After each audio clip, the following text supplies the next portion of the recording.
Hello, dans cette vidéo, je vais te partager l'intégralité de la dernière conférence que j'ai donnée à Paris il y a quelques mois. Je vais te partager mon histoire, les galères de mes débuts et également 8 clés très importantes pour moi qui m'ont permis de changer ma vie. Et à la fin de la conférence, tu verras, il y a une petite séance de questions-réponses. Si tu aimes cette conférence, je t'invite à me mettre un énorme like. N'hésite pas à réagir dans les commentaires tout au long de ta lecture. Et partage cette vidéo à des personnes qui pourraient être inspirées pour la voir. C'est parti. Monsieur Anthony Nevo.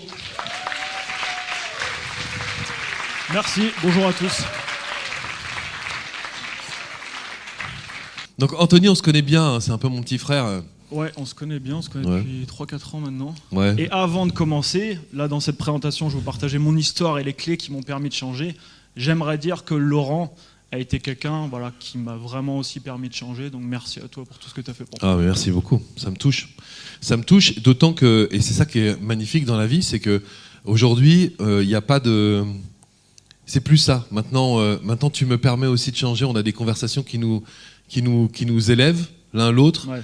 Et en fait, c'est vrai que j'ai vu débarquer Anthony au coworking avec une ambition 10 fois plus grande que lui. Il a dit, voilà, son discours c'est: tu crées un coworking à Montpellier. T'habitais où à l'époque? C'est Annecy, non? J'étais à Annecy, ouais. Il dit, bon, je m'en fous, je prends mes valises dans ma voiture et je viens m'installer à Montpellier. Et je lui dis, mais t'es sûr de toi? Ouais, c'est bon.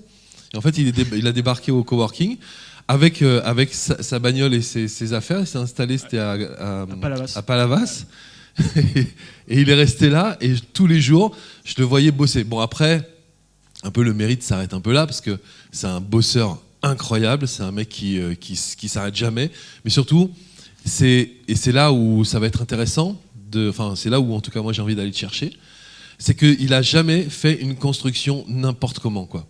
Il a une construction de sa carrière professionnelle, de sa vie professionnelle hyper intelligente. Et alors moi je lui disais là tout à l'heure, il y a une phase ou un domaine qu'il a réussi à préserver, qui est pour moi une des plus grandes leçons que j'ai apprises de ma vie, et donc je le regarde comme un maître, quoi, parce qu'il gère ça magnifiquement. On posera des questions là-dessus tout à l'heure. Ok, je te laisse faire ta petite présentation, on se retrouve après pour les questions. C'est parti. J'interviens si j'ai des questions, hein, on te fait chier, hein. On n'est pas là pour t'écouter, on est là pour avoir des informations. Alors, le cube que j'ai présenté ici, je l'ai présenté parce que je crois qu'on vit un peu tous dans un cube, et quand j'ai commencé personnellement, à peu près mon adolescence, je vivais dans un cube extrêmement réduit, extrêmement étroit. Et dès que je sortais un peu le pied, j'avais peur. J'avais énormément peur de tout ce qui m'entourait. Et du coup, j'avais pris la décision de ne pas me confronter à mes peurs, donc je pouvais quasiment rien faire. Alors, à partir de mes 15 ans, j'ai été confronté à de la phobie sociale, de la timidité maladive, tout un tas de problèmes en fait, et du coup, j'avais trouvé une solution pour sortir du cube et pour me sortir un peu plus à l'aise. Parce que quand je regardais autour de moi, en fait, il y avait tout un tas de gens qui vivaient dans des cubes un petit peu plus importants et qui étaient à l'aise en fait dans énormément de situations. Et moi, quand je voyais ces personnes, je me disais, ok, j'ai envie de vivre comme eux.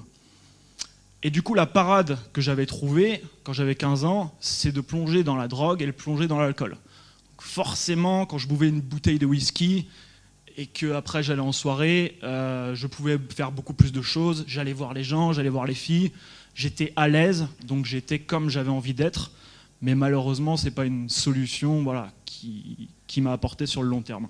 Donc j'ai commencé à faire ça, j'ai commencé de mes 15 ans en fait à mes 22 ans, ça a été une descente. Et donc, forcément, ça m'a pas réussi. Donc, à 15 ans, j'ai fait une première tentative de suicide. J'ai voulu sauter par la fenêtre du 3e étage de mon collège après avoir bu une bouteille de Ricard en plein cours de français. Et j'ai continué comme ça. Alors, je vous ai mis quelques photos, j'ai réussi à en retrouver quelques-unes. Donc ça, c'était moi avant. Et c'était tout le temps comme ça. Et j'avais toujours des problèmes. C'est-à-dire là, vous voyez, j'ai une balarfe un peu sur la tête. J'avais des plâtres, j'avais des trucs. Parce que j'allais dans l'extrême, en fait, tout le temps. Une soirée, on avait fait un feu avec mes potes sur un camping. J'ai eu la bonne idée de sauter dedans. Donc je me suis brûlé toute la main, le dos au 3e degré. Il m'arrivait que des galères.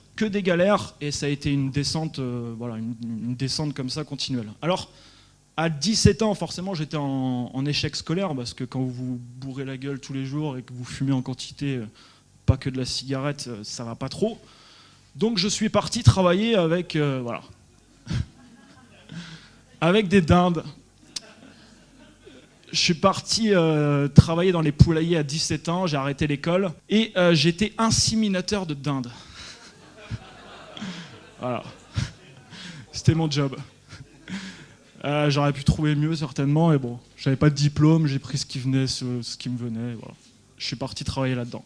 Donc de mes 17 à mes 20 ans, j'ai travaillé dans les poulaillers. Ça se passait plutôt, voilà, ça allait, sauf que toujours pareil, je me mettais en danger en fait tous les week-ends.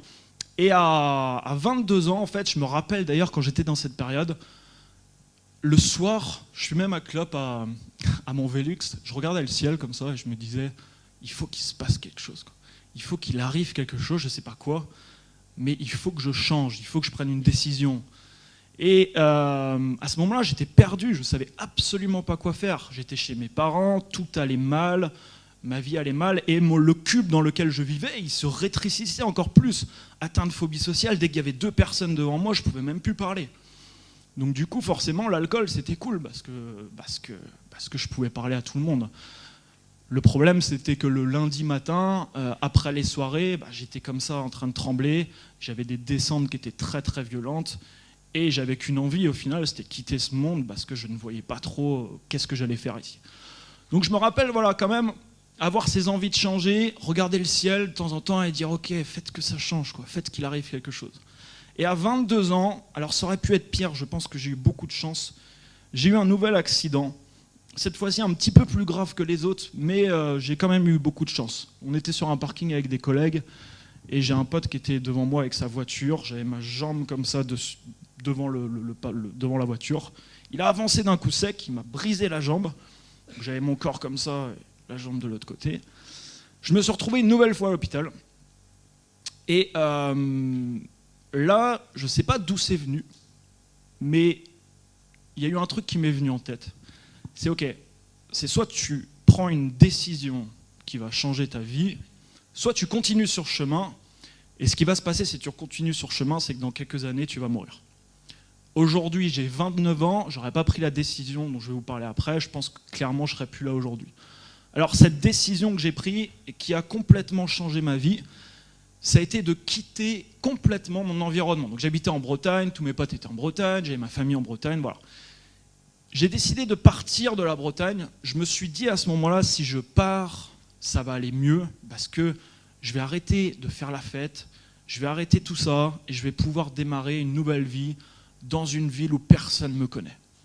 Parce que le problème, en plus, dans les villes, enfin, dans la ville dans laquelle j'étais, c'est que les gens, ils avaient un Anthony de la semaine et un Anthony du week-end qui étaient complètement différents. Et j'avais pas envie de sortir parce que les gens qui me voyaient le week-end, j'étais bien, je pouvais parler, je pouvais faire plein de trucs, mais quand ils me voyaient la semaine, j'étais quelqu'un d'autre. J'étais vraiment quelqu'un d'autre. Donc j'avais plus envie de sortir en fait. Donc je suis parti dans un endroit où personne ne me connaissait, je suis parti tout seul. J'ai quitté mon environnement, j'ai quitté mes potes, j'ai quitté tout le monde. Et à partir de ce moment-là, je me suis dit, ok, c'est une occasion pour toi de changer les choses et de changer ta vie.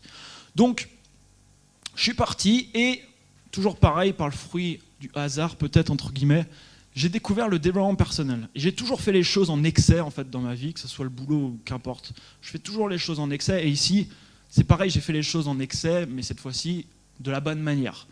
C'est-à-dire que quand j'ai découvert ça, alors j'avais jamais lu un bouquin de ma vie à 22 ans, j'ai commencé à lire des bouquins de développement personnel et je voyais des mecs qui étaient partis de zéro et qui arrivaient à faire des choses juste hallucinantes. Et quand je voyais ça, je me dis waouh, ok, ça c'est peut-être ma chance, quoi. Parce que si lui il est capable de le faire, il y a de grandes chances que moi je sois aussi capable de le faire.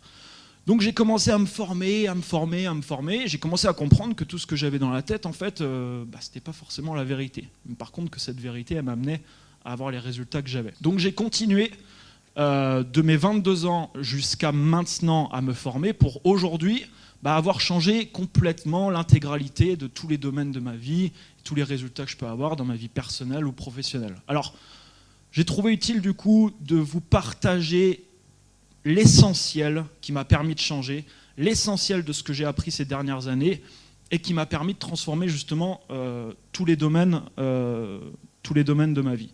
Donc, la première chose, et je vais insister là-dessus, c'est extrêmement important, c'est transformer le mot peur en opportunité. C'est-à-dire que, au lieu de voir des choses qui me font peur, je vois des occasions.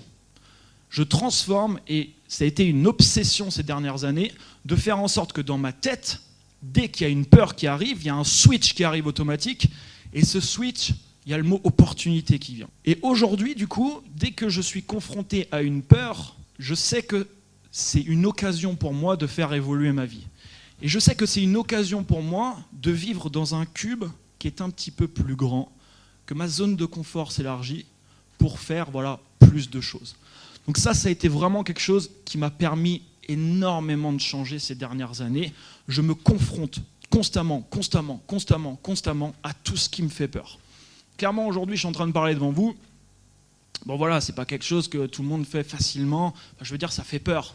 Quand Laurent m'a appelé la semaine dernière, il m'a dit « Ok, tu vas faire une intervention. » Ok, c'est pas quelque chose, je me suis dit tout de suite ok, je vais être super à l'aise, je dis oui comme ça. Non, il y a toujours un petit peu de stress derrière. Mais je le fais parce que je sais que ça me fait évoluer. Et quand on commence à faire ça, le problème, c'est que on se met en danger et la première fois, c'est pas parfait. Je veux dire, quand on fait quelque chose qu'on n'a jamais fait, c'est jamais parfait. Voici par exemple ma première vidéo. Donc, ça fait à peu près 5 ans que je fais des vidéos sur YouTube. Ça, c'est la première vidéo que j'ai postée. J'habitais à ce moment-là à Valréas, à côté de La Rochelle. Non, Valréas, c'est à côté de Avignon. Première vidéo, 18 novembre 2012. Donc je tourne cette vidéo. Cette vidéo, elle est dégueulasse. Moi, je suis dégueulasse et tout est dégueulasse dans cette vidéo. D'ailleurs, elle est toujours en ligne sur ma chaîne YouTube, vous pourrez aller la voir. C'est la vidéo sur laquelle tout le monde se jette, tout le monde se lâche. Oui, en plus, j'avais des commentaires à la con. Pourri, ouais. Genre, va crever, c'est de la merde, voilà. C'est génial que tu la laisses. Toi, t'es content, tu vois, tu confrontes à ta peur. Tu te reçois va crever dans la gueule, mais ça calme. Donc, c'est génial que tu la laisses. Ouais, c'est la vidéo sur laquelle tout le monde se lâche, quoi. Mais tu la laisses quand même. Bah, je la laisse pour que les gens ils puissent voir. Ils puissent se lâcher surtout. Ouais, aussi. Ça, ils se lâchent pas sur les autres. Donc, je fais cette première vidéo et entre maintenant et aujourd'hui, j'utilise une formule que j'utilise pour énormément de domaines dans ma vie. Cette formule a complètement changé ma vie et elle peut changer la vie de n'importe quelle personne ici. Elle est simple, cette formule, mais elle demande certaines choses qu'on va voir par la suite. On prend une action, qu'importe laquelle, une action positive pour nous, une action qui nous fait évoluer, bien entendu. Et on en fait une répétition quotidienne. Depuis que j'ai posté ma première vidéo, j'ai tourné plus de 1000 vidéos aujourd'hui. J'en ai plus de 600 sur ma chaîne YouTube. Et forcément, ça produit des résultats incroyables. Parce que quand j'ai des gens aujourd'hui qui viennent me voir, qui me disent « Mais Anthony, comment ça se fait que tu es aussi à l'aise derrière la caméra ?» Je dis « Mais attends, va voir ma première vidéo. » Je dis « Si tu tournes 1000 vidéos comme je l'ai fait, il y a de grandes chances que tu sois aussi à l'aise que moi derrière la caméra. » Quand vous répétez une action plusieurs milliers de fois, forcément, tout change. Et la majorité des gens qui ont des résultats importants dans quelque chose se sont d'abord confrontés à une période où ils n'étaient pas à l'aise. Quand je faisais des vidéos, clairement, j'étais pas à l'aise. Il m'a fallu des années et des années avant d'être à l'aise devant la caméra. Il faut juste se dire à un moment, je le fais. C'est pas parfait, mais je le fais. Quand je regardais ma vidéo, la première, je savais qu'elle n'était pas parfaite. Et je savais qu'il y avait des gens qui faisaient des vidéos bien meilleures que les miennes. Mais j'ai quand même pris la vidéo et je l'ai postée. Parce que je savais que rien que le fait de faire cette action, j'allais prendre confiance pour continuer. Donc ça, c'est le premier exemple. Alors qu'est-ce qui se passe aujourd'hui ? Aujourd'hui, j'ai une chaîne avec des vidéos qui ont été vues près de 8 millions de fois. Toujours pareil, ça vient de la formule qu'on a vue juste avant. Deuxième exemple, juin 2014, j'ouvre une nouvelle entreprise qui s'appelle Vite Dingue, que j'ai aujourd'hui. Et dans cette entreprise, en fait, ça faisait 1 an que je réfléchissais à sortir un produit. J'avais appris des méthodes pour faire de la publicité sur Facebook. Et ça faisait 1 an que je me disais, ok, il doit y avoir d'autres personnes qui doivent être intéressées forcément pour faire de la publicité sur Facebook. Je pourrais apporter ces informations-là à d'autres personnes. Et en fait, pendant 1 an, je ne l'ai pas fait. Pourquoi ? Toujours pareil, je me disais, mais ça ne va pas être parfait, il y a des gens qui le font mieux, t'es sûr, tu ne vas pas le faire discours merdique qu'on a à l'intérieur. Donc je le fais pas. Et au bout d'un moment, je ne sais pas pourquoi, je me réveille un matin et je me dis ok, cette formation tourne là. Tourne là. Je me lève, je tourne la formation, ça dure 2 jours de tournage, 3e jour, je la mets en vente. Est-ce que ça a été un énorme succès? Pas du tout. Par contre, j'ai commencé à vendre quelques produits. J'ai commencé à voir qu'il y avait des gens qui étaient potentiellement intéressés par ce que j'avais à dire. Qu'est-ce que ça vous donne ça? Ça vous donne de la confiance. La confiance pour continuer. Et faire un 2e produit qui sera un petit peu meilleur. Un 3e, un 4e, un 5e, un 10e.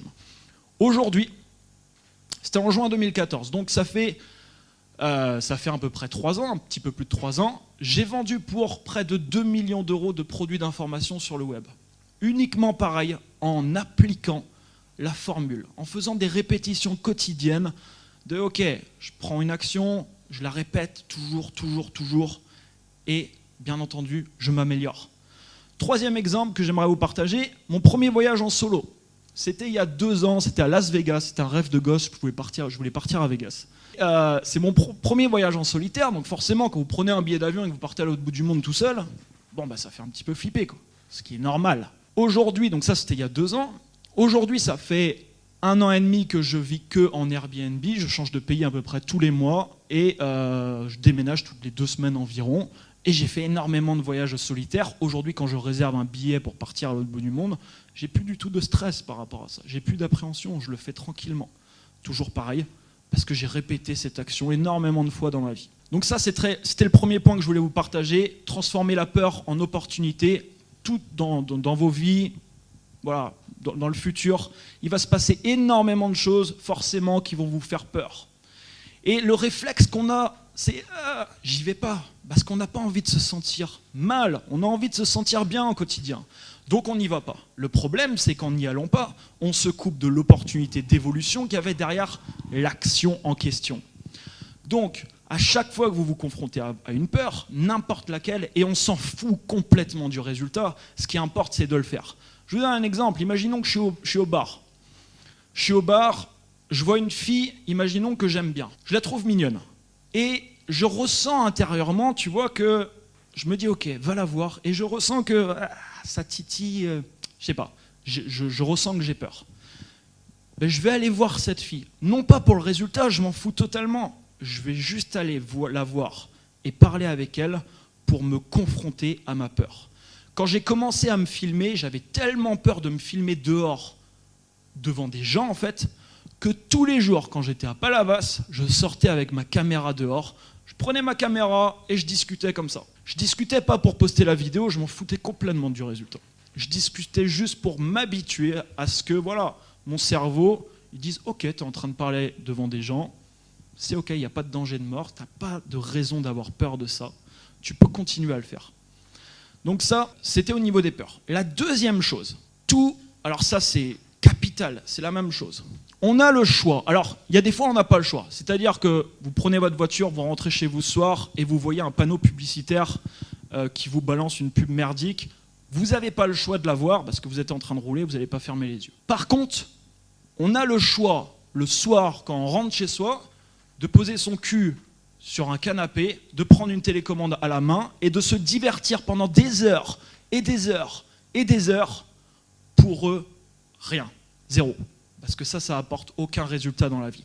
Ça ne veut pas dire qu'il faut se couper complètement du contenu divertissant. Ça veut dire que, personnellement, le fait, bien entendu, que je consomme du contenu enrichissant depuis mes 22 ans m'a permis d'apprendre énormément de choses. On a quand même une chance incroyable aujourd'hui dans ce monde. Cette chance, c'est que la connaissance est à notre disposition. On a accès à des siècles de savoir. Tout est là, à notre portée, tout est sur Amazon. Je veux dire, si vous rencontrez un problème dans votre vie, il y a de grandes chances qu'il y a quelqu'un d'autre dans le monde qui ait rencontré ce même problème et la réponse, il l'a écrit dans un bouquin ou il l'a tourné dans une vidéo. Si on va chercher ces informations, forcément, on évolue. Forcément, on évolue. Combien de fois j'étais en train de lire et je me dis « Waouh, Eureka, je vais faire ça ». Combien de fois ça m'est arrivé ? Ça m'est arrivé énormément de fois. Et toute l'information que j'ai consommée ces dernières années m'ont permis de mettre en place des actions réelles. On ne parle pas juste de lire de l'information, on ne parle pas juste de consommer de la vidéo pour avoir des choses à dire aux copains le week-end. On parle d'actions concrètes dans la vie réelle. Et le contenu qu'on peut consommer, tous les jours, on a le choix de consommer du contenu enrichissant. Ça ne veut pas dire, comme je vous disais, de vous couper totalement du contenu divertissant. J'en consomme encore, ça m'arrive de consommer des séries, des films, etc. Mais tous les jours, je prends une partie de ce temps que je prenais avant, je sais pas, je devais passer 3, 4, 5 heures devant ma console de jeu. Aujourd'hui, la moyenne des Français, je crois que c'est 4 heures. 4 heures sur un écran. Vous imaginez ce qu'on peut faire en 4 heures par jour si on l'investit sur soi-même? C'est énorme les résultats qui peuvent arriver. C'est toujours pareil, les résultats ils vont pas arriver sur une semaine ou sur un mois. Mais sur 1 an, 2 ans, 3 ans, 5 ans, c'est tout simplement énorme. Donc, c'est une histoire, c'est une question de choix. On a le choix de consommer du contenu qui va nous permettre de faire évoluer notre vie. Parce que ce qu'il faut bien se dire, c'est que l'information qu'on ne connaît pas, on ne la connaît pas. Si on ne va pas la chercher, on ne la connaîtra jamais, cette information. Il y a tellement d'informations aujourd'hui accessibles dans le monde qu'on n'aura même pas le temps, en toute une vie, de consommer toutes ces informations. Qu'importe le domaine où vous voulez vous lancer, qu'importe ce que vous voulez faire, inspirez-vous des gens qui ont ce que vous voulez avoir, inspirez-vous des gens qui cartonnent dans différents domaines, et forcément ça va vous permettre d'avoir les clés qui leur permettent d'avoir les résultats en question. Alors notre cerveau il est un peu programmé à court terme, c'est-à-dire que quand j'allume ma console de jeu et je me dis ok, je vais jouer à Call of Duty, ou quand je regarde une émission débile à la télé qui va me faire perdre 2 heures, mon cerveau est câblé à court terme quand je fais ça. C'est-à-dire que je me dis ok, à court terme c'est cool, je me divertis. Donc en effet c'est cool. Aujourd'hui j'essaye de réfléchir toujours sur le long terme. Je fais cette action, qu'est-ce que ça m'apporte sur le long terme? Que ce soit dans ma vie personnelle, professionnelle, dans le business, dans tout ce que je fais aujourd'hui. J'essaie toujours de réfléchir à long terme. Et ça, c'est pareil, c'est quelque chose que j'applique énormément dans ma vie. Alors, la troisième chose, parce que c'est pas le tout, on peut faire les 2 premières actions. Le problème, c'est qu'on agit en cohérence avec les informations qu'on a dans notre tête.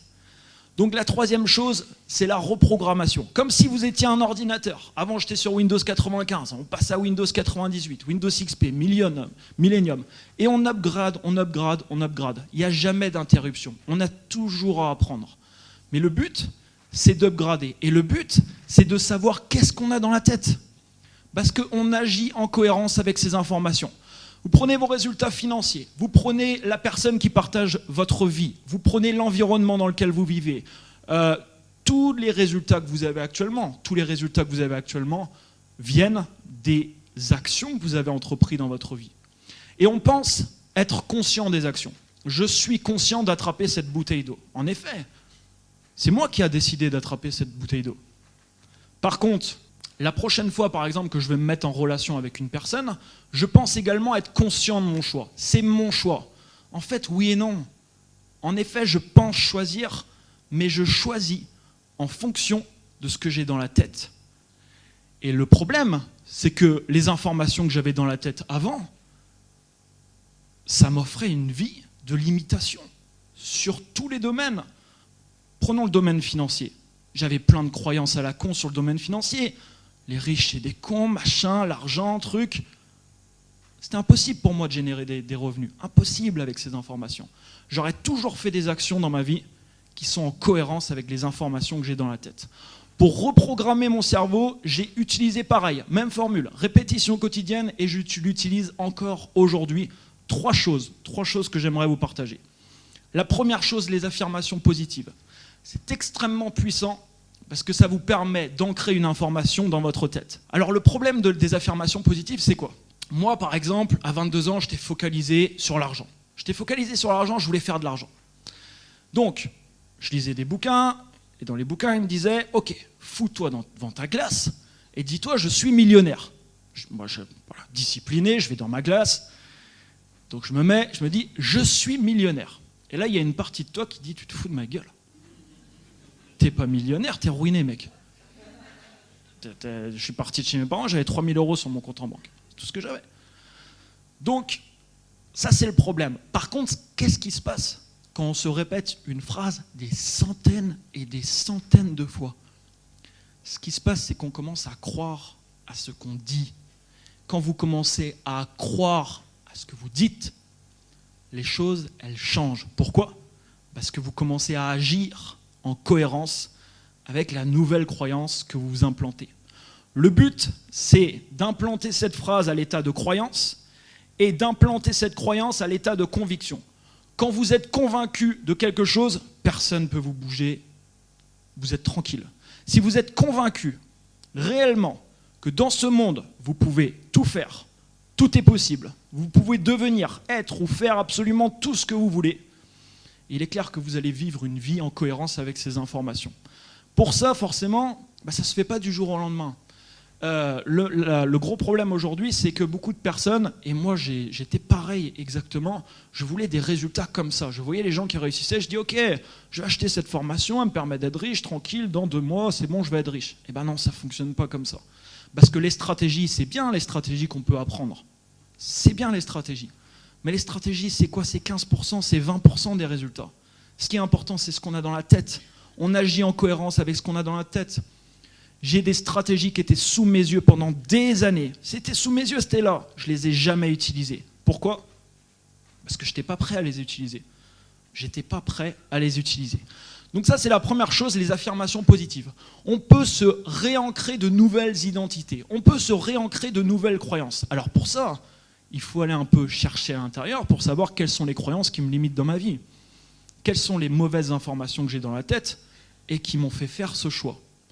Parce que vous l'avez peut-être remarqué, il y a des gens, et j'en faisais partie également, on fait un choix, on se rend compte qu'on se trompe, et on fait le même choix, et on se trompe, on se trompe, on se trompe, on se trompe. Tant qu'on ne comprend pas qu'il y a quelque chose qui ne va pas chez nous, on doit changer quelque chose chez nous, l'information en question va toujours nous faire les mêmes choix pour se tromper une nouvelle fois. La deuxième chose, c'est la visualisation. Quand on visualise quelque chose, et d'ailleurs quand je fais mes affirmations, je me visualise. C'est-à-dire que ce n'est pas le tout d'être devant la glace et de dire je suis... Si vous faites de l'affirmation comme ça, c'est mort.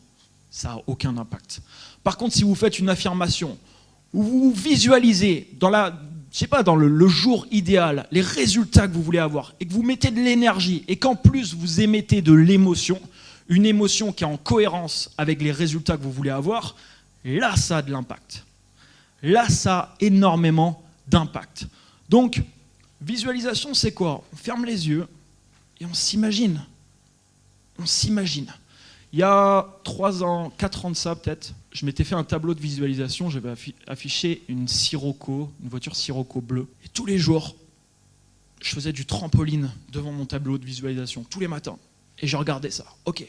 Mais je ne faisais pas que le regarder, je fermais les yeux, je me voyais ouvrir la porte, rentrer dans la voiture, toucher le volant, démarrer et avancer. 1 an à peu près plus tard, j'ai vu une annonce d'une Sirocco bleue, j'ai acheté une Sirocco bleue, j'en avais une. Bon, aujourd'hui je ne l'ai plus, je l'ai vendue, parce que j'en ai plus besoin. Mais c'est marrant comme énormément de scènes dont j'ai visualisé se sont réalisées aujourd'hui.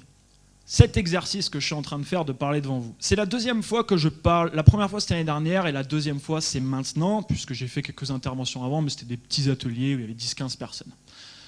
Mais en fait, ce n'est pas la 2e fois. C'est la 2e fois dans le monde réel. Dans le monde non réel, cette situation, je l'ai vécue des centaines de fois. Des centaines de fois, j'ai vécu ça. Des centaines de fois, je me suis vu sur scène avec un micro en train de parler. Forcément, quand vous arrivez sur scène, dans le monde réel, mais ce n'est pas la même chose. Vous l'avez déjà vécu, cette situation. Et c'est extrêmement puissant, pareil, pour vous permettre d'obtenir ce que vous voulez dans votre vie. La 3e chose, c'est la méditation. Première fois qu'on va parler de méditation, je dis arrête tes conneries, laisse tomber, c'est quoi ce truc de dingue? En fait, il y a un truc qui m'a vraiment scotché, c'est qu'il y a un mec qui s'appelle Jack Canfield. Qui connaît Jack Canfield dans la salle?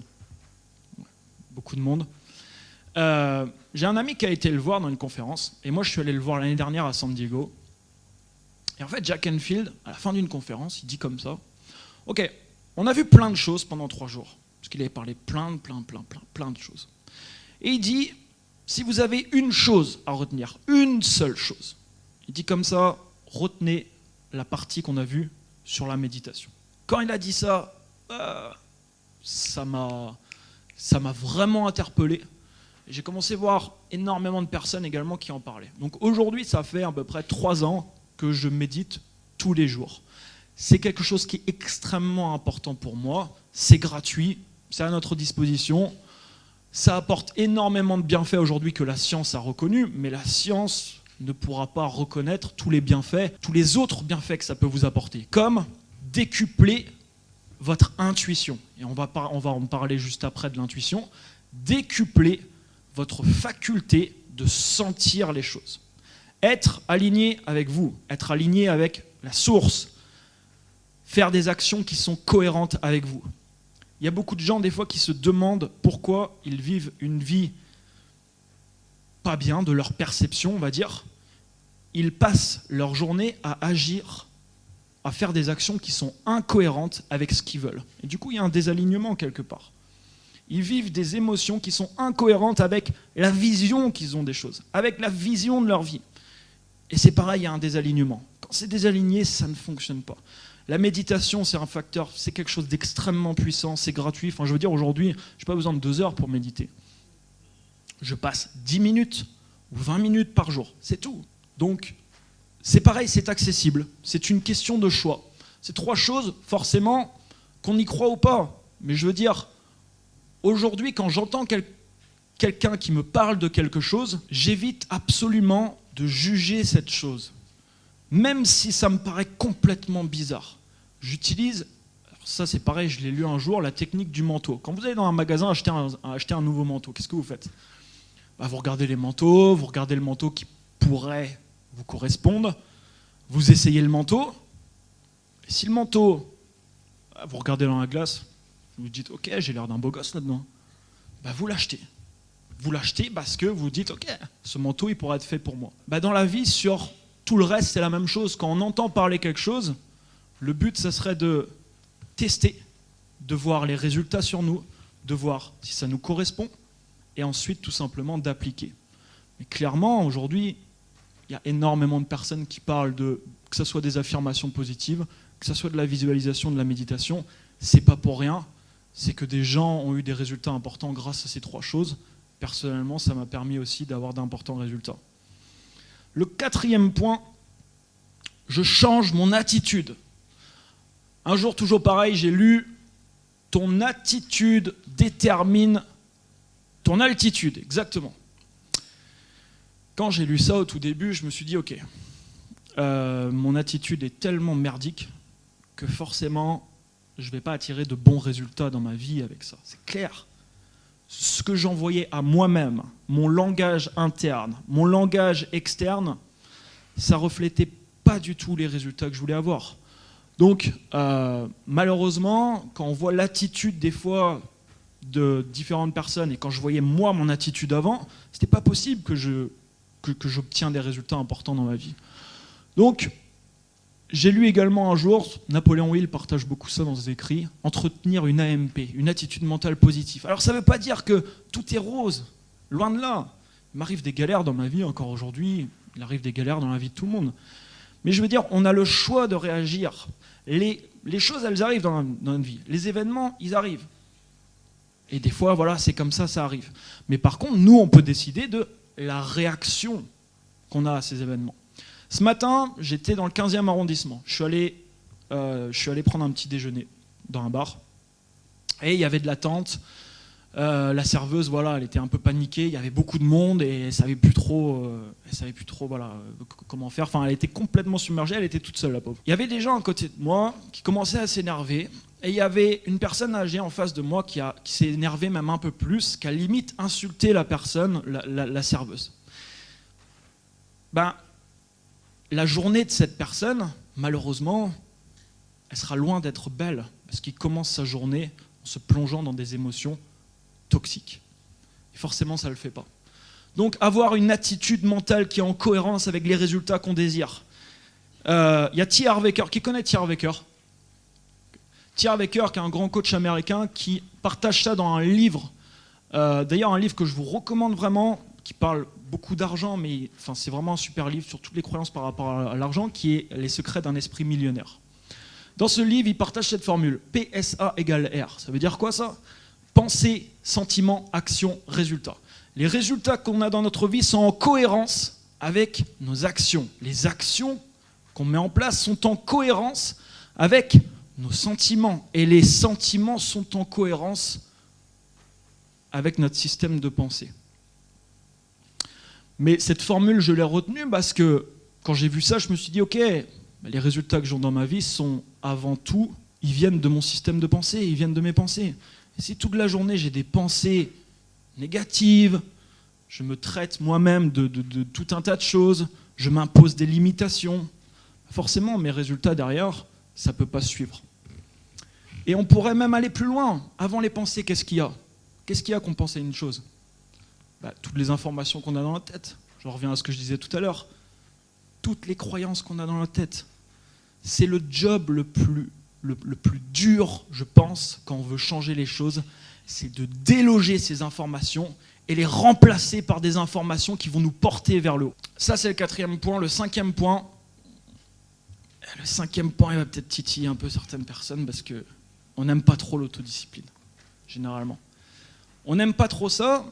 Avec l'autodiscipline, en fait, le problème, c'est qu'il y a des gens qui pensent perdre leur liberté. Mais c'est toujours pareil, c'est une histoire de court terme vs long terme. En effet, si je me discipline ce soir à ouvrir un bouquin plutôt qu'à me divertir, à court terme, je me divertis. À long terme, ça ne m'apporte rien. Si je choisis d'ouvrir le livre, si je choisis ça, à long terme, ça m'apporte quelque chose. L'autodiscipline que je me suis infligée dans ma vie ces dernières années me permet aujourd'hui d'être libre, mais pas une liberté sur le court terme, une liberté sur le long terme, une liberté à tous les niveaux, au niveau mouvement, au niveau temps, au niveau financier. Et ça, c'est la réelle liberté, la liberté de choisir. Alors dans le développement personnel, on entend souvent il faut s'écouter. Alors oui, en effet, c'est important de s'écouter. Je veux dire, on va en parler juste après, l'intuition est quelque chose de très important, mais si on s'écoute toujours, c'est pas tip-top non plus. Parce que si on s'écoute tout le temps, moi il y a quelques années en arrière, je serais resté dans mon lit. J'aurais allumé tout le temps ma console de jeu. Donc s'écouter, oui, mais des fois il faut aussi un peu se violenter, je crois. Et des fois c'est bien d'avoir quelqu'un qui nous met un petit coup de pied au cul pour dire ok, bouge-toi, fais les choses. Parce que si on s'écoute toujours, je ne serais pas là aujourd'hui. C'est clair et net, je ne serais pas là aujourd'hui. Tout ce que je me suis imposé dans ma vie m'a permis d'avoir les résultats que j'ai aujourd'hui. Donc il faut faire vraiment attention à ça. Le 6e point, le pouvoir de l'engagement. Ça, je l'ai utilisé énormément également pour avoir d'importants résultats à différents niveaux. Et je vais vous expliquer ce principe. Je vais vous donner plusieurs exemples. Il y a quelques semaines, je suis en train d'écrire mon 2e livre. Et ce livre, c'est un roman où je glisse de l'enseignement à l'intérieur, un peu à la façon de Robin Sharma, si certains d'entre vous connaissent. Et en fait, écrire un livre, c'est dur. Parce que personnellement, dans ma vie, j'ai plein d'autres priorités qui arrivent avant écrire un livre. Il y a plein d'autres choses qui sont plus importantes, on va dire, dans l'immédiat. Et du coup, j'utilise le pouvoir de l'engagement. C'est-à-dire qu'il y a 5 semaines de ça, j'ai fait une vidéo sur ma chaîne YouTube et j'ai dit aux gens, ok, vous pouvez, si vous voulez rentrer dans un espace membre, vous pouvez payer 5 € pour rentrer dans un espace membre et moi, tous les lundis, je vais vous donner un nouveau chapitre de mon livre.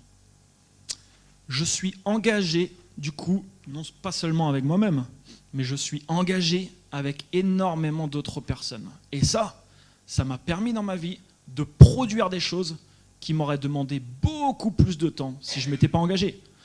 Ça fait 5 semaines que je l'ai fait et demain, les gens vont recevoir le 5e chapitre.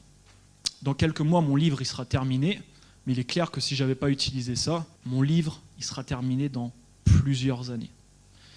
Et j'ai fait pareil sur des gros programmes de formation, par exemple, qui m'ont demandé des centaines et des centaines de vidéos de production. Je me suis engagé avec les gens. J'ai dit, ok, telle date, le programme va sortir. Est-ce qu'il y a des fumeurs dans la salle? Ok, j'ai fumé pendant 10 ans également dans ma vie. Et en fait, quand on arrête, si vous prenez la décision un jour d'arrêter de fumer, si vous vous engagez avec vous-même, c'est bien, c'est cool. Par contre, si vous appelez tous les membres de votre famille, vous appelez tous vos amis et vous leur dites, ok, moi, j'ai pris la décision, j'arrête de fumer le 24 octobre et je m'engage avec toi.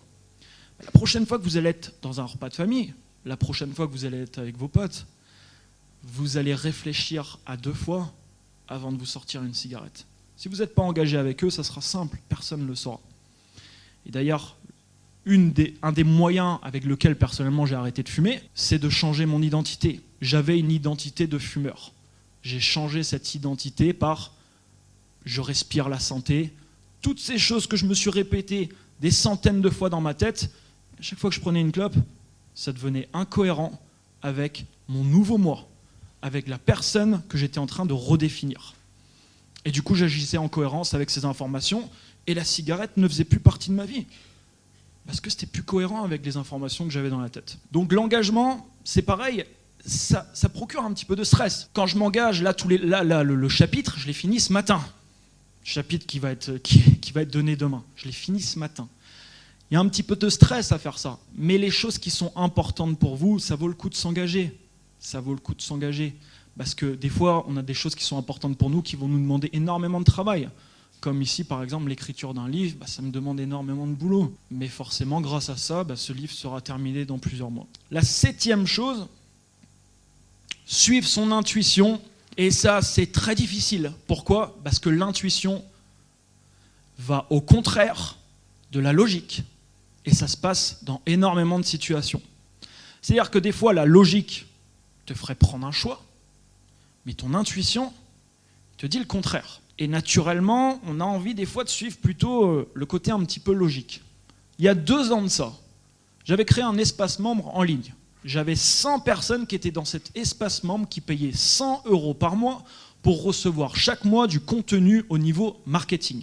Parce que je suis formateur aujourd'hui également dans le domaine du marketing. Et il y a 2 ans de ça, donc l'espace membre ça va bien, ça monte, donc 100 personnes, 100 € par mois, ça fait quand même 10 000 € par mois, c'est une belle somme. Et tous les mois, il y a des nouvelles personnes qui arrivent. Donc c'est super. Et là, je ressens clairement que si je continue dans cette direction, je vais droit dans le mur parce que je me sens pas bien. Je sens que c'est plus aligné avec moi. Et mon intuition me dit « coupe tout ». Donc coupe tout, quand vous avez monté un truc qui fait plus de 10 000 € par mois, la logique a dit « coupe pas tout ». Coupe pas du tout, non. Et ouais, quand vous annoncez autour de vous que vous allez couper un truc qui vous rapporte 10 000 € par mois, les gens ils vous disent « mais t'es taré, toi ». Forcément. Et je l'ai coupé. J'ai coupé tous les abonnements. On a envoyé un mail à tout le monde, on a dit voilà, le programme arrête, on ferme les portes. Toujours pareil, court terme, long terme. Sur le court terme, ok, je perds de l'argent. Donc forcément, c'est difficile, ok. Par contre, sur le long terme, je me consacre à des activités qui sont plus alignées avec moi, et du coup, ça m'apporte des résultats financiers qui sont... on va dire que ça ne m'a pas empêché de faire l'argent et ça ne m'a pas empêché de faire monter mes résultats financiers. Si je ne l'aurais pas coupé, peut-être que ce groupe il existerait toujours et voilà, moi ça ne me plairait pas du tout. Donc, toujours suivre son intuition. Il y a 3 semaines de ça, j'étais dans le nord de la Thaïlande, à Chiang Mai. Et mon hôtel se finissait le lendemain, comme si c'était aujourd'hui le lendemain. Et je ne savais pas encore quoi faire, j'avais aucun billet d'avion, j'avais rien. Et en fait, je savais qu'il y avait une personne... Alors, je voulais aller soit à Bangkok, soit dans le nord, soit dans le sud de la Thaïlande. Et j'ai une personne qui m'envoie un message pour me dire qu'il est au Cambodge. Je dis ok, bon, je suis jamais allé au Cambodge, pourquoi pas. Et à un moment, je sens vraiment, voilà, je sens quelque chose qu'il faut que je prenne un billet d'avion et que je parte au Cambodge. Donc il y a 3 semaines de ça, je prends un billet d'avion. Le lendemain, je pars au Cambodge, à Phnom Penh. Je me prends un hôtel là-bas, je rencontre différents entrepreneurs et je rencontre notamment une personne que j'avais déjà vue une fois dans le sud de la France, sur lequel voilà, on travaille un peu en partenariat depuis 2-3 ans. Cette personne me parle d'un truc, donc voilà, on échange un peu, on se fait une bouffe, etc. Elle me rappelle quelques... il y a à peu près 10 jours de ça. Et il me propose... Il travaille en l'occurrence avec une équipe qui est basée au Pakistan et qui crée du software, donc des solutions logicielles en ligne. Et moi, c'est un domaine qui me passionne. Son associé quitte ce projet et donc il me propose de rejoindre, rejoindre cette aventure avec lui et de driver une équipe de 7 personnes avec lui pour créer des solutions logicielles en ligne. J'ai accepté cette proposition il y a 4 jours. Et ça se serait pas passé si j'étais pas allé au Cambodge, s'ils n'avaient pas suivi mon intuition. Et à chaque fois que j'ai suivi mon intuition, Il y a plein de fois, c'est aller au contraire total de la logique. Et forcément, quand vous partagez ça aux gens, les gens ils vous disent c'est n'importe quoi. Les gens ils vont vous dire non, mais fais pas ça. Mais je vais vous dire un truc, personne n'est à votre place. Personne ne peut décider à votre place et il n'y a personne qui a les réponses à votre place. Vous êtes la seule personne qui a les réponses. Les réponses, généralement, on va les chercher à l'extérieur alors qu'il faut les chercher à l'intérieur. Alors, pour développer son intuition, c'est pareil. Il y a des gens qui le ressortent très fortement et d'autres non. Personnellement, la méditation, comme je vous disais tout à l'heure, c'est quelque chose qui m'aide énormément à développer justement ce type de faculté. 8e chose. Bonheur vs j'ai raison. Alors ça, il y a 2 choix en fait dans la vie. Soit on veut être heureux, je pense que c'est le cas à peu près de tout le monde, soit on veut avoir raison. Généralement, on peut très difficilement avoir les deux. Je choisis le bonheur ou je choisis d'avoir raison.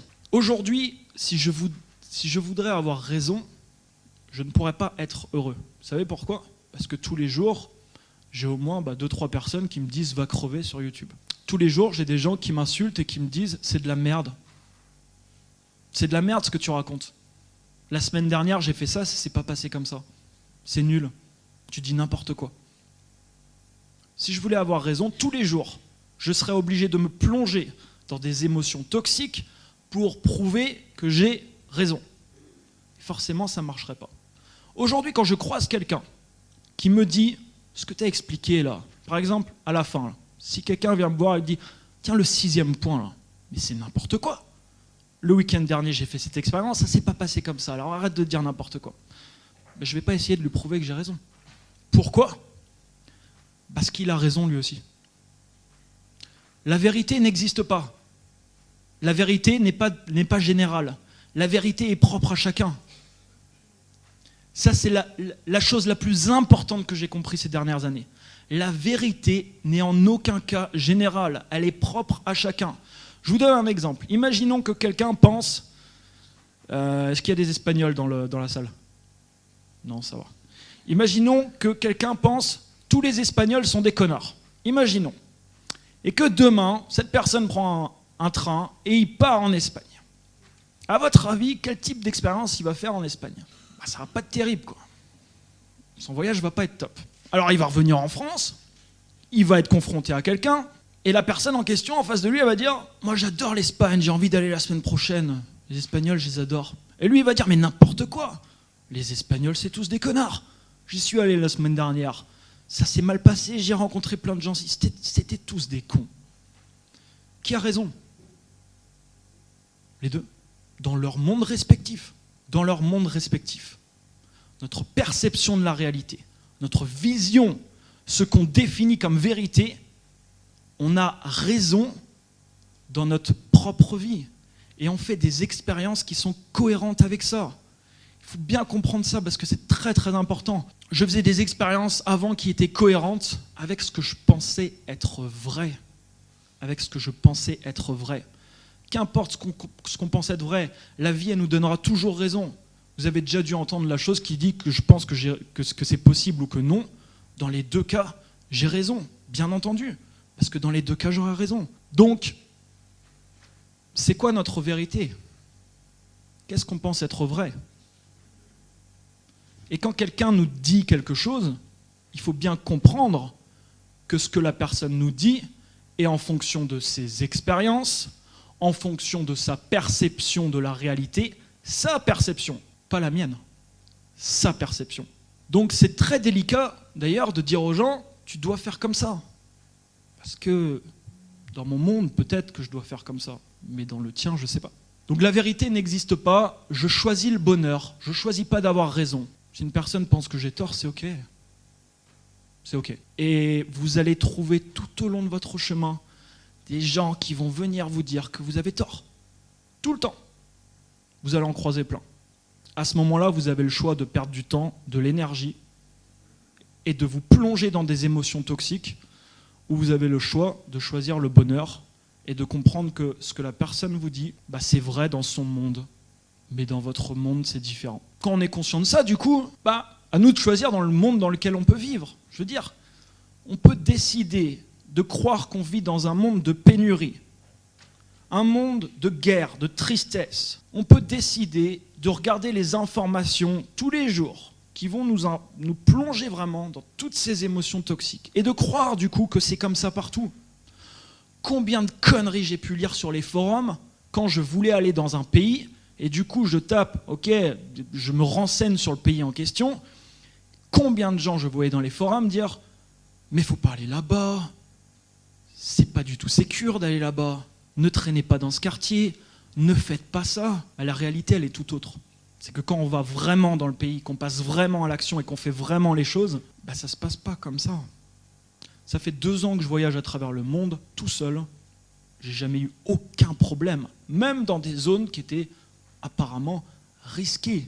C'est une histoire aussi de comportement. Vous connaissez des gens qui font un seul voyage et ils disent « c'est la catastrophe ». C'est la catastrophe. Des gens qui voyagent comme ça, ils disent « mais c'est la catastrophe, c'est dangereux, etc. » Il leur arrive que des merdes. Mais qu'est-ce que projettent ces personnes? Ils ont une attitude généralement qui est en cohérence avec ça. Je veux dire, dans ce monde aujourd'hui, quand on veut faire le bien, mais réellement, pas du bullshit, quand on veut faire vraiment le bien, qu'on apporte notre contribution au monde, et on peut tous apporter notre contribution à une personne, à 2, à 10.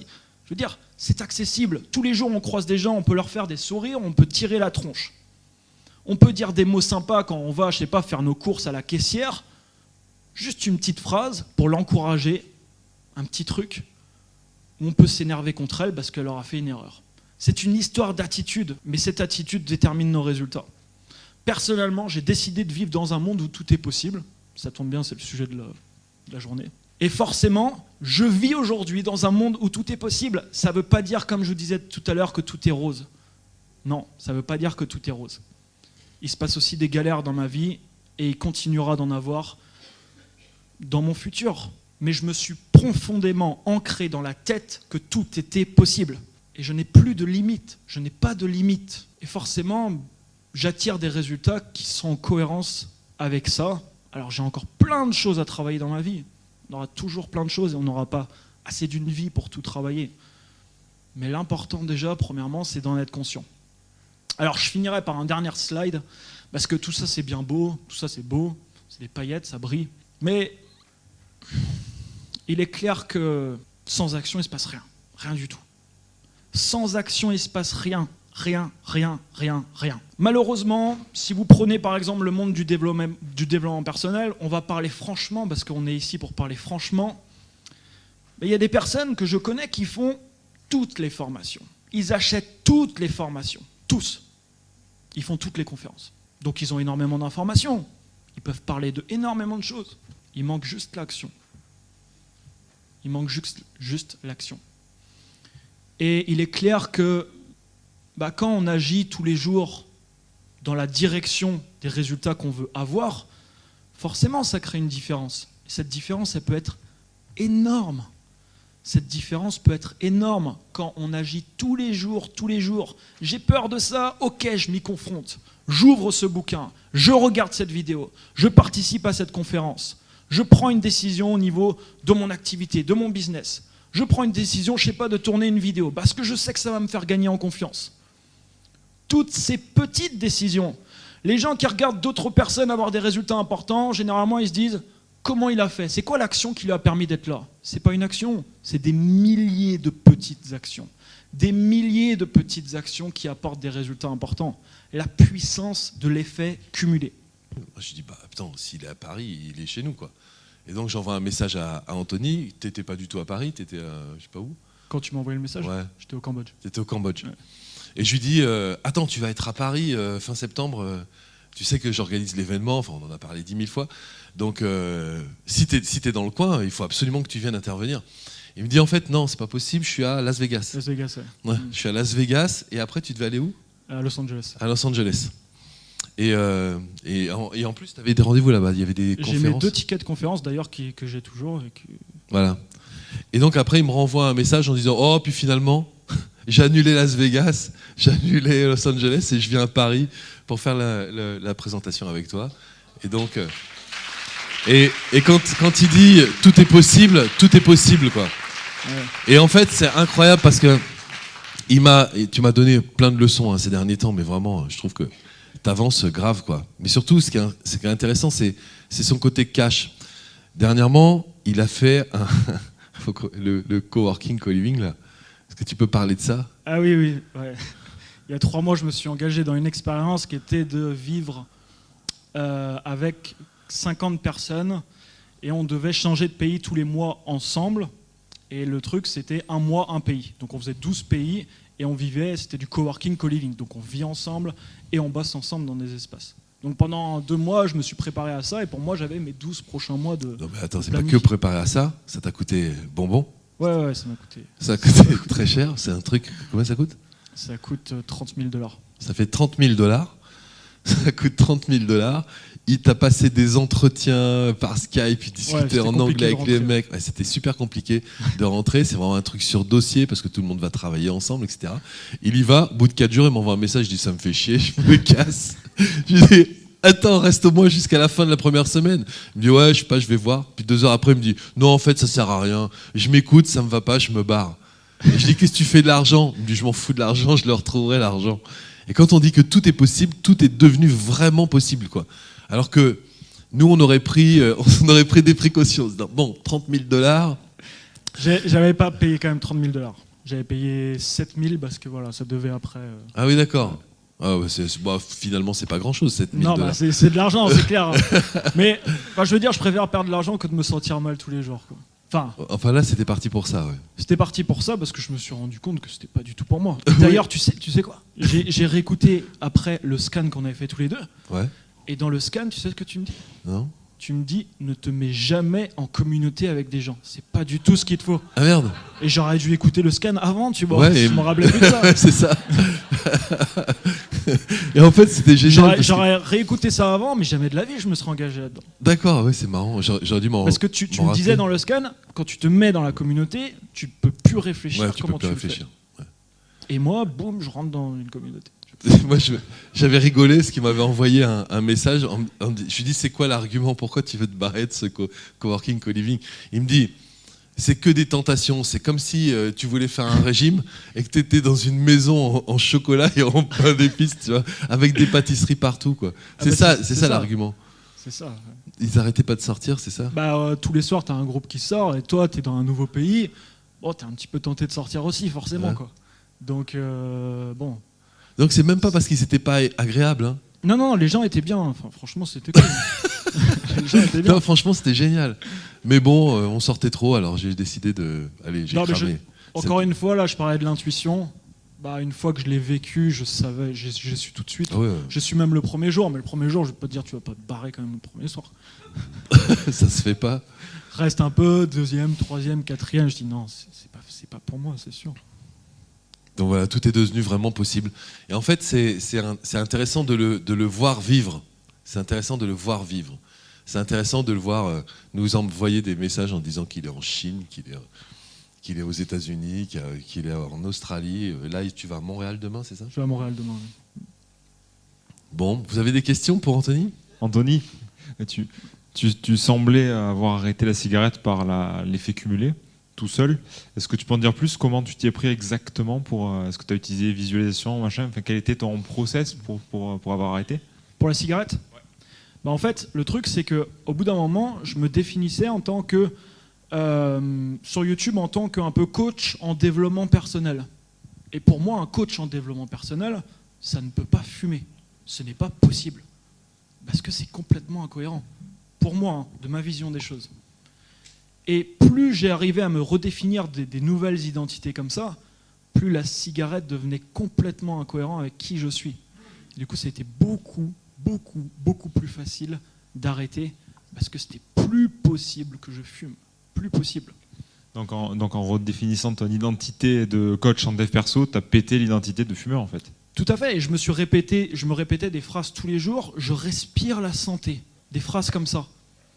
Mais forcément, à force de me répéter ce type de phrases et d'y croire, la cigarette c'est complètement incohérent. Donc ça m'a fait arrêter. Ouais. Okay. Ça a été dur, j'ai eu des rechutes, je veux dire, ça s'est pas fait comme ça. J'ai arrêté un moment, j'ai arrêté une deuxième fois, j'ai rechuté. Parce que j'avais jamais pris la décision dans ma tête, c'est fini pour toujours. tu es non-fumeur pour toujours. Je m'étais toujours gardé dans un coin de la tête, ouais, quand tu seras en soirée de temps en temps, ou tu bois un café, tu pourras fumer une clope de temps en temps. En fait, non, ça ne fonctionne pas. Et tu l'as prise quand, cette décision définitive? Après un séminaire à Genève, j'ai pris la décision d'arrêter de fumer complètement. Et ça a été la bonne cette fois parce que j'avais vraiment cette fois-ci pris la décision. Je dis c'est fini pour moi. C'était quoi le contexte? Toi avec toi-même, avec des gens, à l'écrit? À l'écrit, et j'avais mon ex à l'époque qui était avec moi, qui était là, donc je m'étais engagé aussi avec elle. Et après, comme je disais, pouvoir de l'engagement, je l'annonce, je le diffuse. Aujourd'hui, clairement, si j'ai envie de m'imposer un gros challenge, par exemple, comme arrêter le tabac, ce que je ferai tout de suite pour ça, vu que j'ai une audience sur YouTube, je créerai une vidéo et je l'annoncerai publiquement. Je m'engage à faire ça. Et c'est ce qui me permettrait, je veux dire, ça serait beaucoup plus puissant que si je m'engage que avec moi-même. Et c'est comme ton livre. C'est comme mon livre. C'est comme ton livre avec les chapitres toutes les semaines. Ouais. Est-ce que ça te met pas la pression? Est-ce que justement tu n'es pas justement en train de créer une vie sous pression? Si. Clairement, si. Mais c'est. En fait, je crois que le plus important, c'est savoir qu'est-ce qu'on veut. Ah, c'est ça te dérange pas en fait? Non, ça me dérange pas parce que personnellement, plus tard, je me vois avec une énorme équipe en train de mettre des gros projets, tout ça. Et je sais que tout ça, ça va demander un effort de ma part qui va être colossal. Donc c'est de savoir qu'est-ce qu'on veut, parce que, comme tu dis, là ce que tu dis, j'ai beaucoup de gens aujourd'hui qui me disent « Mais t'en fais pas un peu trop? Est-ce que tu vis? Est-ce que voilà, je fais ça, j'enregistre une vidéo par jour, un podcast joli, tac, tac, tac, tac, tac. » Et donc les gens me disent « T'en fais pas trop ?» Je dis « Non, c'est cohérent avec les résultats que je désire. » Non, mais surtout, c'est ta vie, t'aimes ça. Enfin, on dit, est-ce que tu vis? Évidemment, tu vis. Ouais. Tu vis pour faire ça parce que t'adores ça. J'adore. Moi, je me sens super bien quand j'évolue. Et un jour, je suis allé voir Tony Robbins en conférence. Il disait « évolution égale bonheur ». Et en effet, je veux dire, à la fin de la journée, quand on sent qu'on a évolué, quand on sent qu'on a fait plein de choses dans notre journée en cohérence avec les résultats et la vision qu'on a de notre vie, on se sent bien, quoi. Moi, personnellement, je me sens bien. On a eu Paul qui nous disait ça aussi. C'est-à-dire que j'ai besoin de progresser. On a eu Marine qui nous disait, mais moi, c'est le progrès avant la liberté. C'est toujours comme ça. Si tu veux progresser, c'est comme si tu avais le carburant pour poser tes actions, pour prendre tes décisions. Et puis peut-être effectivement pour supporter finalement des choses qui sont parfois un peu chiantes, mais qui de toute façon t'emmèneront là où tu vas aller, quoi. Ouais, c'est ça. Puis je veux dire, si demain, par exemple, je me lève à 10h, je m'assois sur mon canapé pendant 3 heures, tout seul, et que je regarde un truc je vais pas bien me sentir, je le sais déjà, quoi. Je me sentirai pas bien. Physiquement, je vais le sentir. Je Ouais. vais sentir que je vais pas être là, comme si j'aurais fait plein de choses, comme si c'est plein un de peu- choses c'est importantes un pour peu moi. comme si c'était contre ta nature, quoi. Ouais, c'est ça, ouais. J'ai l'impression de perdre mon temps, en fait. Ouais, Et le temps, il défile tous les jours, quoi. En fait, c'est marrant, comme le cadre peut nous permettre aussi une certaine liberté. Moi, j'ai eu une vie de voyou, et je m'imposais comme ça des choses qui étaient du cadre. Par exemple, je sortais tous les soirs, mais je refusais de me réveiller après 11h le matin. Parce que j'avais le sentiment qu'après 11h le matin, j'avais grillé ma matinée, et donc que j'avais perdu du temps. Ouais. Mais bon, en même temps, je me couchais parfois à 9h30, quoi, tu vois, le matin. Ouais. Mais je me disais, c'est pas possible, après 11h. Et en fait, alors là, pour le coup, c'était pas du tout réfléchi, c'était pas du tout intelligent, c'était une espèce de principe, c'était du contrôle. Et en fait, avec ces systèmes-là, bon, qui au départ étaient effectivement peut-être un petit peu mal jugés ou jaugés, tu vois, j'ai réussi à trouver de la liberté, en fait. Et dans le cadre, on arrive à trouver de la liberté. Avant, on n'avait que ça tous les deux, de la liberté. Ouais, tout à Et fait. en fait, on en a fait juste n'importe quoi. Puis c'est de la liberté fictive. Pour moi, c'est pas la réelle liberté. Parce que lundi, je devais quand même aller inséminer les dindes, tu vois. Ouais. Oui, c'est ça. Avant. Non, mais j'avais l'impression d'être libre, mais je l'étais pas. Oui, bien sûr. T'étais surtout en train de te fracasser, quoi. Ouais, c'est ça. Ouais, c'est ça. Ouais, moi aussi, c'est pareil. J'avais un sentiment qu'en fait, c'est une fausse liberté. C'est vraiment une fausse liberté. Et donc, à partir de ce travail sur cette fausse liberté, commencer à poser des choses dans notre vie qui nous structurent, avant de dire que c'est, je sais pas, par exemple, je sais pas, draconien ou, tu vois. Ouais. C'est juste de la structure, quoi. Et après, cette structure, elle nous porte. Et porté par cette structure, on peut vraiment s'amuser, quoi. On peut vraiment commencer à être libre. On peut aller partout, on peut se marrer, on peut créer le job qu'on veut. C'est ça. On peut aussi faire ce qu'on veut du job qu'on veut. Ça, c'est aussi une autre liberté. Il y en a plein qui font notre métier, mais pas comme nous. On s'autorise aussi à faire ce métier-là de cette façon-là. Et moi, je le vois évoluer. Hein. Je l'ai vu évoluer. La vidéo, c'était quelque chose de fort, quoi. Les premières vidéos que tu faisais au coworking, c'était juste incroyable, quoi. Et en fait, il était dans la salle de réunion, donc c'était juste mitoyen avec mon bureau. Et je l'entendais répéter ces vidéos des heures, des heures, des heures, des heures, des heures. Et ça arrêtait pas toute la matinée. Et après, il sortait, il avait fait sa vidéo. Mais il s'était jamais arrêté une seule seconde. Et c'était « Bonjour, salut, j'espère que vous allez bien. Aujourd'hui, dans cette vidéo, je vais vous présenter... Bonjour, salut, j'espère que vous allez bien. Aujourd'hui, c'est Anthony... Ah, merde.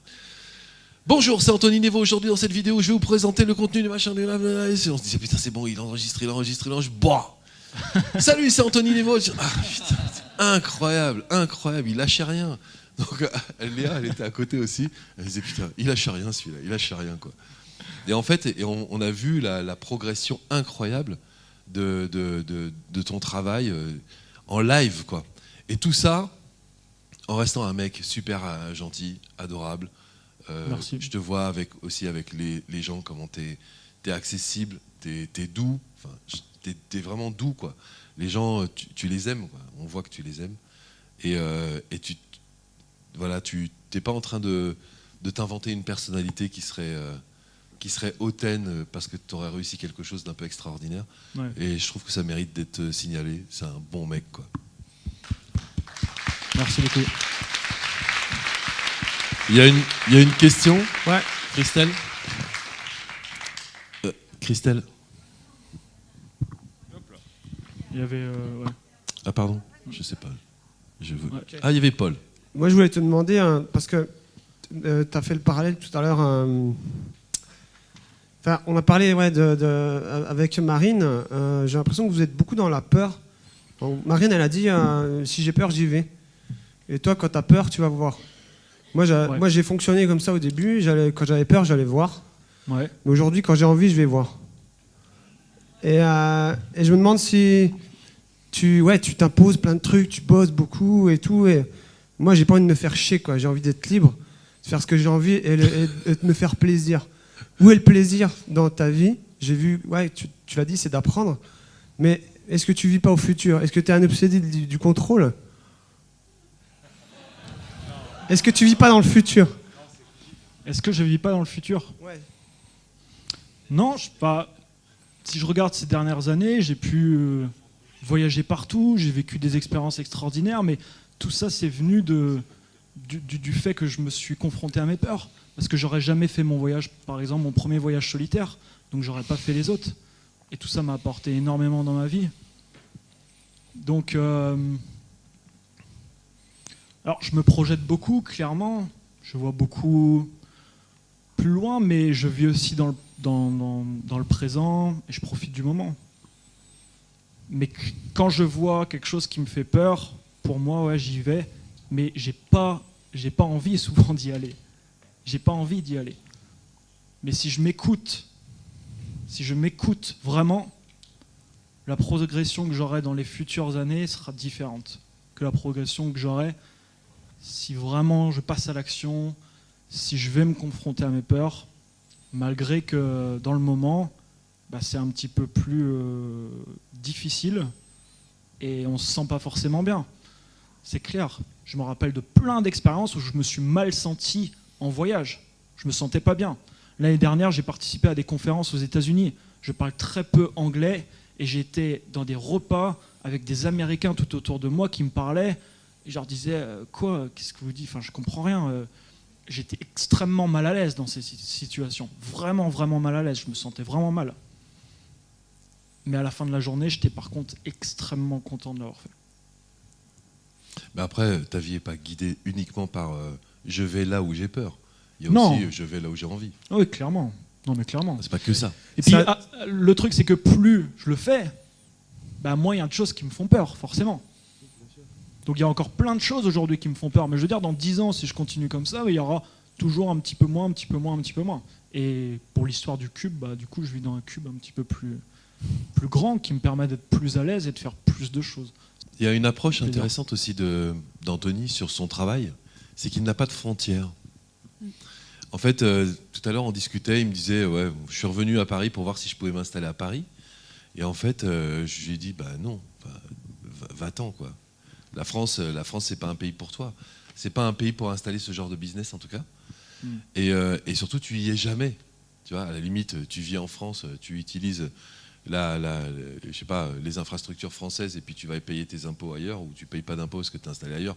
Ok, mais là, tu vis ailleurs. Tu n'es quasiment jamais là. Ouais.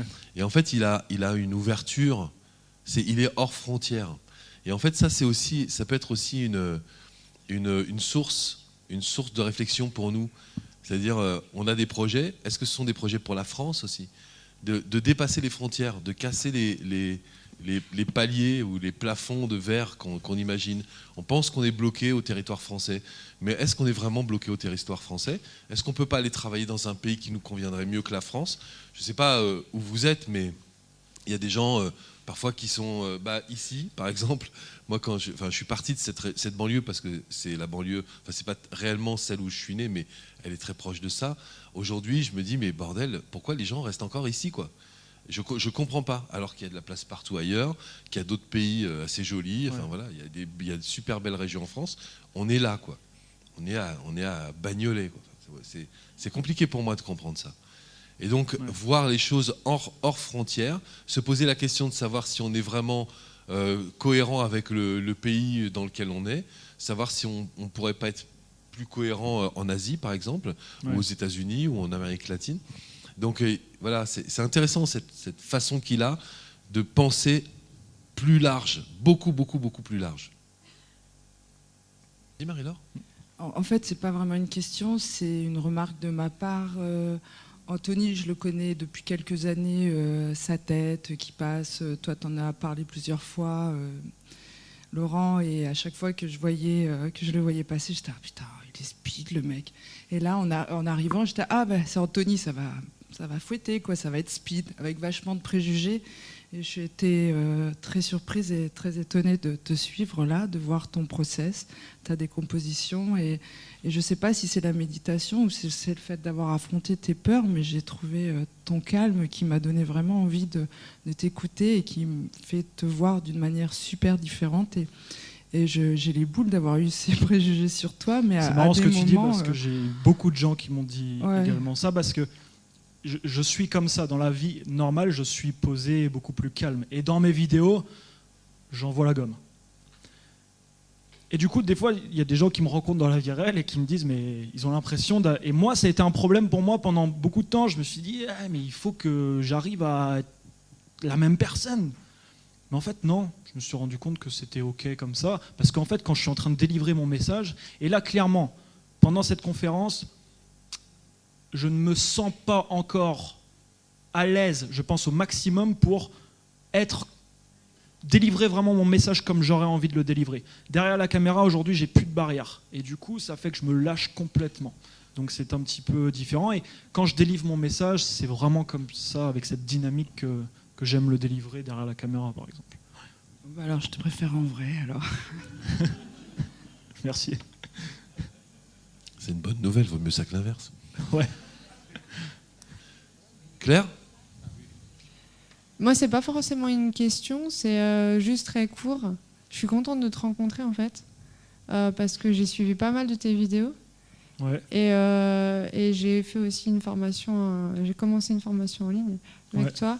Et je trouve que tu as une grande force, c'est que tu fais du marketing, parce que j'ai vu beaucoup de choses en marketing sur Internet et tout ça.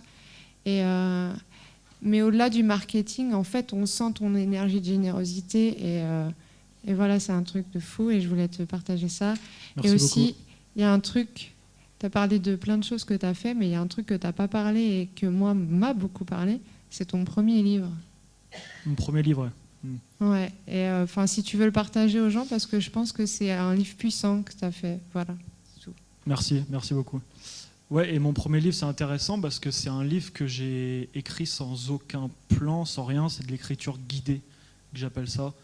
Donc l'écriture guidée, j'ai écrit ce livre en voyage.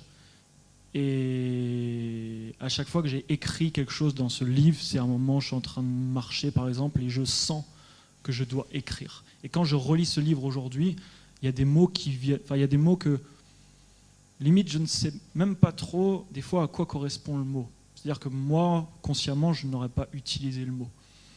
Donc ouais, je suis super content d'avoir créé ce premier livre. Et là, je suis en train d'écrire un roman de la même manière, en écriture guidée. Donc une histoire où je glisse de l'enseignement à l'intérieur. C'est un tout petit livre, ça s'appelle Le petit guide de la vie, parce que je l'ai appelé comme ça, le petit guide de la vie, avec ce qui me paraît le plus important, notamment cette perception de la réalité qu'on peut avoir du monde et de la vie. Merci beaucoup. Vous aurez un lien. Et c'est vrai que ce livre, franchement, il fait un effet de dingue, quoi. Les gens qui le lisent, ils laissent tous des commentaires incroyables sur Facebook. Ça crée quelque chose. Il se passe quelque chose. On s'arrête ici ? Merci beaucoup, Anthony. On Merci peut l'applaudir à tous. très beaucoup. fort. Bravo, mec.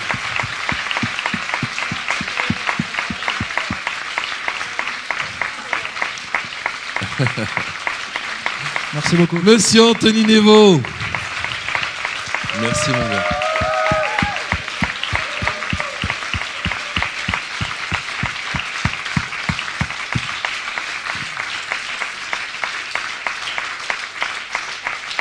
Merci. Merci, mon ami. À très bientôt.